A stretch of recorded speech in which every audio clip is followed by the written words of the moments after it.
everyone! Ayan, kumusta po sa inyong lahat? And pasensya na po kayo, medyo na busy tayo ng mga nakaraang araw. Gawa ng may work po ako. Ayan, so may gig kami. And so yun, kaya medyo busy po tayo at hindi tayo masyado makapagbisita. Pero ngayon, makakabisita na po ulit tayo. So for today's video, ay tara at samahan niyo po ako magluto nitong ating napakasarap na ulam. Walang iba kundi itong ating pork barbecue ribs sa kawali. So, yan na nga guys. So, tara na guys at samahan niyo pa ako magluto and enjoy watching po. So, yan na nga sa ating kawali. Ayan, magpainit tayo and then maglagay tayo ng konting mantika and then pag mainit na ay igisa na natin dyan yung ating bawang at yung ating sibuyas. At pag lumabas na yung bango ng ating bawang at sibuyas, ay pwede na po natin ilagay dyan yung ating mga ribs. Siyempre, nugasan natin yan ng maayos para make sure na malinis po.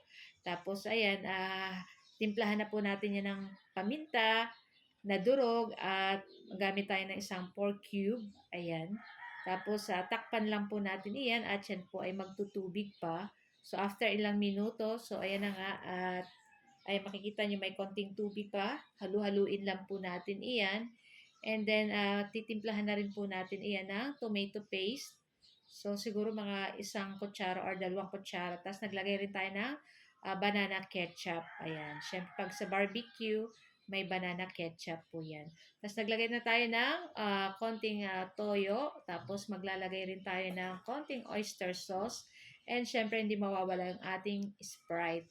So, ito yung ating napakasarap na pork barbecue ribs. Ayan. Super yummy nito, guys. Kaya, itry nyo na po. So, ayan na nga at halu-haluin lang po natin iyan at nandyan na yung ating mga ingredients. So, tama na yung tamis gawa po ng ating ketchup saka ng ating Sprite na nilagay. Pero kung medyo matabang pa po, lagyan nyo ng sugar. Ayan.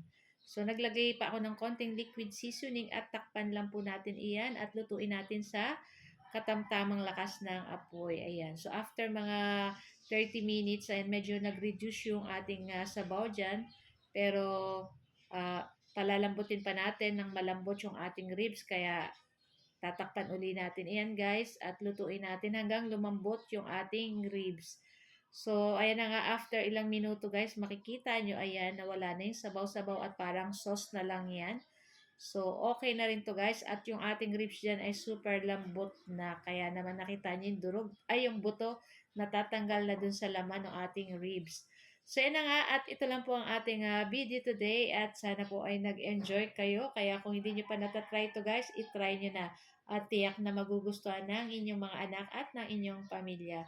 So, luto na rin to guys. At excited na rin kaming kumain itong ating napakasarap na pork barbecue ribs sa kawali. So, guys, ayan, ito lang ang ating video today. And thank you guys for watching. See you next video again. Bye!